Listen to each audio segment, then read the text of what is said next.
this is Rev Don Lewis coming to you from beautiful Chicago. And today our question comes to us from Haid0931. And Haid0931 asks if I could speak to the concept of ancestor worship in light of reincarnation. And the first thing I'd like to say is that we've done a number of vlogs on this subject, at least half a dozen. So I would say go through our playlists and look for those, because they will give you more information than I'll be able to give you in just this one vlog. But there are a number of considerations to this question, of which probably the most important is the nature of the soul itself, and the second is the nature of time.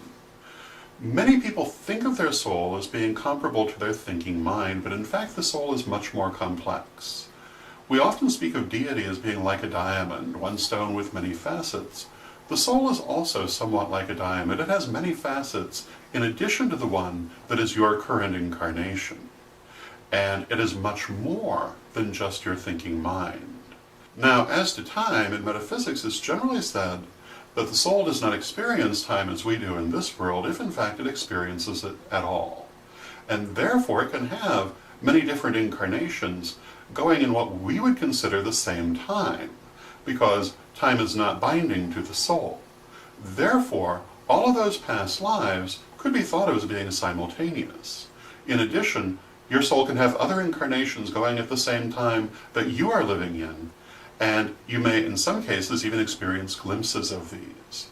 In addition, it may have more than one version of each of these different lifetimes going. And so the soul is really very complex, and all of these different facets retain their individuality within the soul in a manner of speaking. So when you speak to an ancestor, it does not mean that that soul has not gone on and reincarnated. It means that you're speaking to a particular facet of that soul, which is always there. So I hope that answers your question and gives you a little bit to think on. And again, I would highly recommend looking at those many other vlogs, because they'll tell you much more. And until next time, may you blessed be.